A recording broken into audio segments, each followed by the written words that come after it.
A Night at the Movies, the first piece, introductory piece. It's called a Phantom at the Phantom of the Old Movie Palace. And as those of you who've read the book know, he just projects everything at once, and he starts to do montages and dissolves, accidental dissolves. He's running reel to reel, you know. And at some point, Bob, he says that my favorite passage, and this is my favorite piece in the book, and this is my favorite passage in my favorite piece, because he's mixing these images, projections, he's able to drive stampedes, that is in like a Western, through upper story hotel rooms and out the windows, moves a monster's hideous scar to a dinner plate and breaks it, beards a breast, clothes a hurricane in a tutu. He knows there's something corrupt, maybe even dangerous, about this collapsing of boundaries, but it's also liberating, augmenting his film library exponentially, and it is also necessary. And my first question, Bob, is, I know you don't speak through your characters. You know, typically, you often will take an ironic position with respect to your narrators, but I wonder to what extent you think that this thing that you do, like the delirious projectionist, is corrupt, dangerous, and or liberating, and or necessary. The easiest one is to answer the necessary part. The more dangerous one is to answer the corrupt part. What about the dangerous part? Well, the dangerous is in the middle, and it'll be part of the rest of the reply to that, I think. Okay.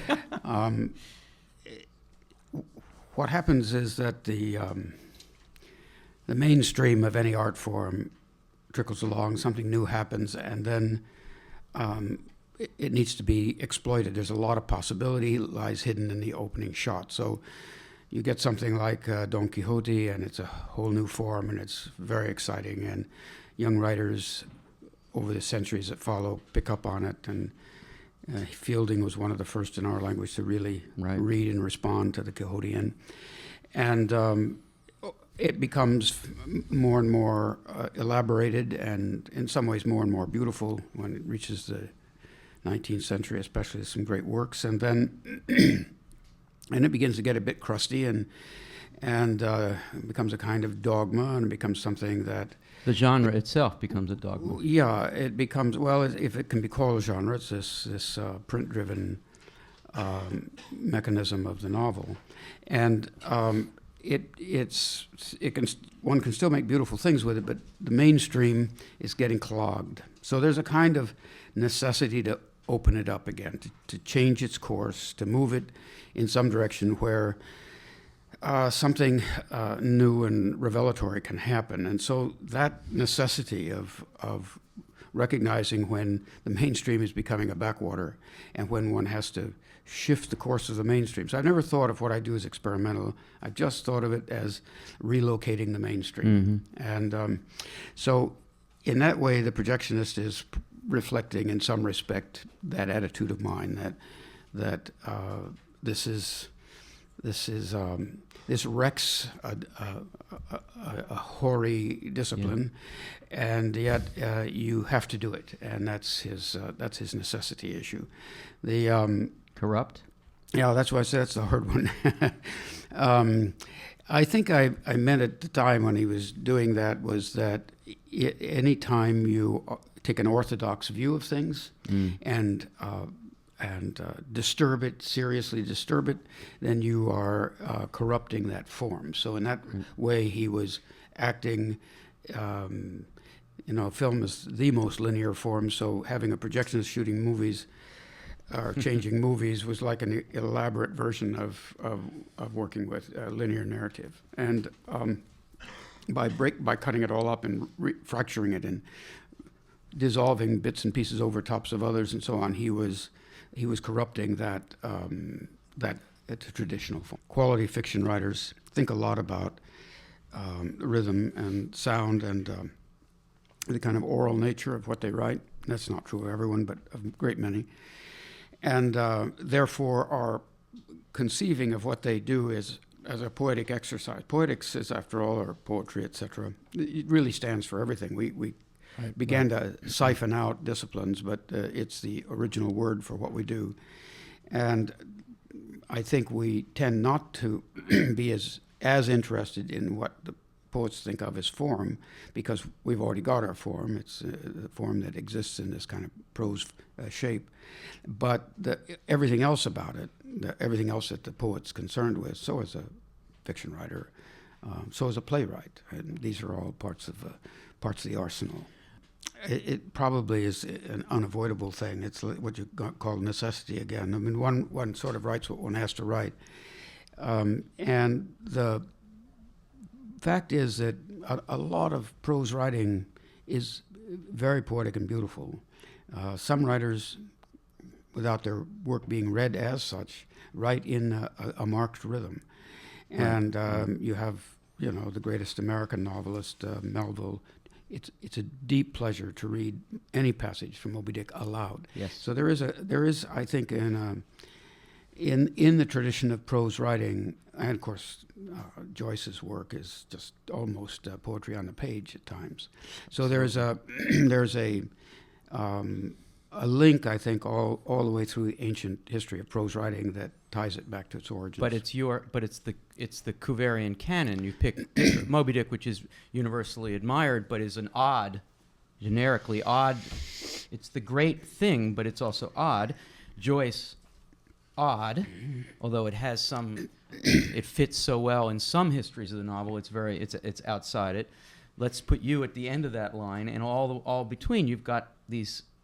I'm sorry to use the word odd again, these not mainstream history of the novel figures. When I teach the conventional history of the novel, it's Dickens and George Eliot and Hemingway. Some Hemingway may get in there and so forth. You're talking about an alternative tradition, which you have been, not single-handedly, but you've been instrumental in teaching a generation of writers this alternative tradition, starting back with, Cervantes moving through Moby Dick and Gilgamesh and all that stuff. It's not a question so far, but I guess I would ask it as this question. You and I talked about, at Iowa, one of your agendas, when you were teaching at Iowa early, one of your agendas was to give these kids a different tradition because they weren't getting it. And, how adamant did you feel about that? You're very modest about it now, but it was really an important change.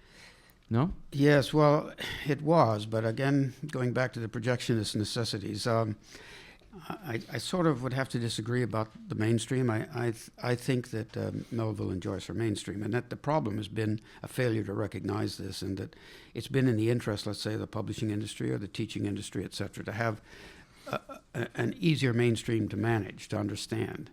And of course, the 19th century novelists were in the mainstream, and it was a handful of modernist writers that were beginning to alter that mainstream. By the time we come along, it's beginning to flow pretty vigorously, and my feeling has been that those who went on doing the 19th century novel were simply leaving themselves in the backwaters, and that this is not an unconventional view of it's only unconventional in the sense of the profession of publishing, teaching, etc., but not in the way, thinking from the inside of the form itself, not the way it's working, and these other milestones are really carving this new mainstream, and have done so, and it's been done. And you sort of you can leave them aside and think of them as a bit odd, but they're not.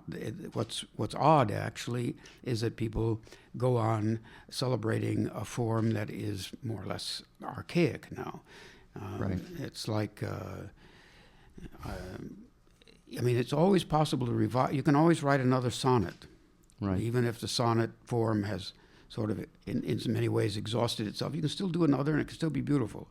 But the poet's always looking for that form, that means of expression, which often now is digital, that expresses his own time, to be honest to one's own time, and to imitate a century past is a nice exercise. It can be beautiful in its own way. You can still paint a very beautiful, realistic landscape painting. You can do that.